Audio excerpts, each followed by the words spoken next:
Hi സുഹൃത്തുക്കളെ, എന്തെല്ലാം വിശേഷം?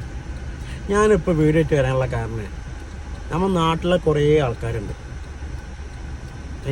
ആര് കുറേ ആൾക്കാരുണ്ട്, അതന്നെ പറയാൻ കാരണം. മെസ്സി വരുമെന്ന് പറഞ്ഞിട്ട് ആദ്യം മെസ്സി വരും എന്ന് പറഞ്ഞു, പിന്നെ പറഞ്ഞ് മെസ്സി വരൂല എന്ന് പറഞ്ഞു.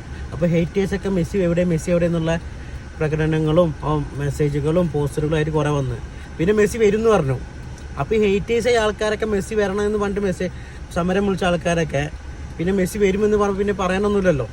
ഇപ്പോൾ ഇതാ സ്പോൺസേഴ്സ് തന്നെ മെസ്സി വരൂല എന്നുള്ളൊരു ന്യൂസുകൾ ഇങ്ങനെ പറഞ്ഞുകൊണ്ടിരിക്കുന്നുണ്ട്. ന്യൂസുകൾ വന്നിട്ടുണ്ടെന്നാണ് തോന്നുന്നത്. ആൾക്കാരെ പറ്റിക്കാൻ വേണ്ടിയിട്ട് ഓരോ അലമ്പ് പരിപാടി ഉണ്ടാക്കുമ്പോൾ ഈ മെസ്സിനെ കാണാനും അർജന്റീന ടീമിനെ കാണാനും കുറേ ആൾക്കാരുണ്ട്. മലപ്പുറത്തുള്ള ആൾക്കാരായ പോലും എല്ലാ ജില്ലയിലെ ആൾക്കാരായാലും പോലും ആഗ്രഹിക്കുന്ന കുറേ ആൾക്കാരുണ്ട്. അവരെ കണ്ണിലൊക്കെ മറ്റെന്താണ് ഈ മുളക് പൊടി കൊണ്ട് വിരിച്ചിട്ട് അവരെ കണ്ണിട്ട് ചൊറിയിപ്പിക്കൂലേ, വേദനിപ്പിച്ചിട്ട്.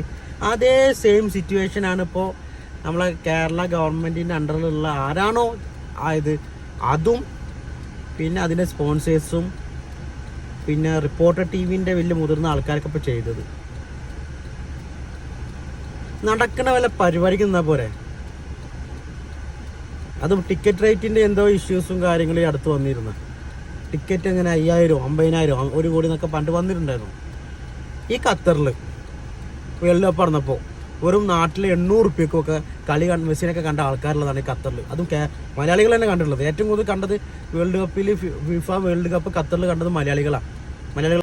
അപ്പോൾ നമ്മളെ കേരളത്തിലുള്ള ആൾക്കാർ തന്നെയാണ് ഫിഫ വേൾഡ് കപ്പ് 2022 ഖത്തറിൽ നടന്ന സമയത്തും ചെറിയ പ്രൈസുകൾക്ക് വേൾഡ് കപ്പ് കാണാനും, അതും ഇൻ്റർനാഷണൽ കളികളാണ്, അത് ലോക്കൽ ഫ്രണ്ട്ലി മാച്ചല്ല, ഇൻ്റർനാഷണൽ കളികൾ കാണാനും, മെസ്സിനായാലും നെയ്മറിനാണെങ്കിലും റൊണാൾഡോനാണെങ്കിലും വേൾഡിലെ നമ്പർ 1 കളിക്കാരെ ഒക്കെ കാണാനുള്ള അവസരങ്ങൾ ഖത്തറിൽ ഈ ചുരുങ്ങിയ ടിക്കറ്റ് റേറ്റ് കൊണ്ട് നമ്മളെ മലയാളികൾക്കും എല്ലാ രാജ്യക്കാർക്കും കാണാൻ അവസരം ഉണ്ടായിട്ടുണ്ട്. അതിനിടക്കാണ് കേരളത്തിൽ വരുന്നെന്നുള്ള ന്യൂസും കൂടി വന്നത്. കേരളത്തിൽ വരുന്നത് സന്തോഷം, പക്ഷേ അതിനുള്ള കാര്യങ്ങൾ ചെയ്തു. പക്ഷേ ന്യൂസുകളുടെ ഇത് കാണുന്നത് മെസ്സി വരില്ല എന്നാണ്. ഞാനിപ്പോൾ ജസ്റ്റ് ഒന്ന് നോക്കിയപ്പോൾ കണ്ടത്. അതിൻ്റെ സത്യാവസ്ഥ എത്രത്തോളം എന്നുള്ളത് എനിക്കറിയത്തില്ല. ബട്ട് എന്നാലും പോലും അങ്ങനെ കൊണ്ടുവരണം എന്ന് നിങ്ങൾ തീരുമാനിച്ചിട്ടുണ്ടെന്നുണ്ടെങ്കിൽ നിങ്ങൾ അതിൻ്റെ കാര്യങ്ങൾ ചെയ്തിട്ട് കൊണ്ടുവരാൻ നോക്കണം. പക്ഷേ ഇത് വരൂല എന്ന് പറഞ്ഞിട്ട് ഈ പാവപ്പെട്ട മനുഷ്യന്മാരെ പറ്റിക്കുന്നതിൽ എന്തെങ്കിലും അർത്ഥമുണ്ടോ? ഇനിയിപ്പോൾ അടുത്തതാ വേൾഡ് കപ്പ് നടക്കാൻ വേണ്ടി പോകണം. ഇവിടെ അമേരിക്ക, മെക്സിക്കോ, കാനഡ 3 രാജ്യം കൂടിയിട്ടാണ് ഇപ്പോൾ നടത്തുന്നത്. നിങ്ങൾക്ക് കളിയാണെങ്കിൽ ഇപ്പോൾ നിങ്ങൾ ഈ 1 കോടിക്കൊക്കെ ടിക്കറ്റ് എടുക്കാൻ നിൽക്കുന്ന ആൾക്കാരാണെങ്കിലും മണ്ടന്മാരായിരിക്കും. കാരണം ആ പൈസക്ക് ഉണ്ടെങ്കിൽ മെസ്സിൻ്റെ നാട്ടിൽ പോയിട്ട് മെസ്സിനെ കാണാം, അമേരിക്ക പോയിട്ട് മെസ്സിനെ കാണാം, ഇന്റർ മിയാമിൻ്റെ കളിക്ക്. അങ്ങനെ കാണുന്ന ആഗ്രഹമുള്ള 1 കോടിക്കൊക്കെ ടിക്കറ്റ് എടുക്കുന്ന ആൾക്കാരെന്നുണ്ടെങ്കിൽ അപ്പോൾ ഇതാ കാനഡ പോവാം, ഈ വേൾഡ് കപ്പിന് ടിക്കറ്റ് എടുത്ത് അവിടെ പോവാം.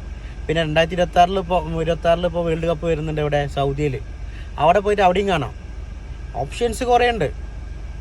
അപ്പോൾ അങ്ങനെയാണ്, പറ്റിക്കാൻ പാടില്ല. റിപ്പോർട്ടർ TV ആണെങ്കിലും ഏത് ഭരണാധികാരികളാണെങ്കിലും ഏത് സ്പോൺസേഴ്സ് ആണെങ്കിലും ചീറ്റിങ് എന്ന് പറഞ്ഞ സാധനം പാടില്ല.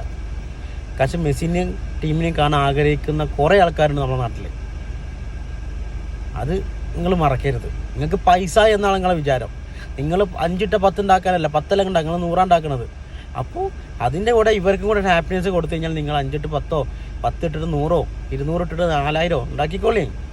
That's A business. അങ്ങനെ വേണം നിങ്ങൾ ചെയ്യാൻ.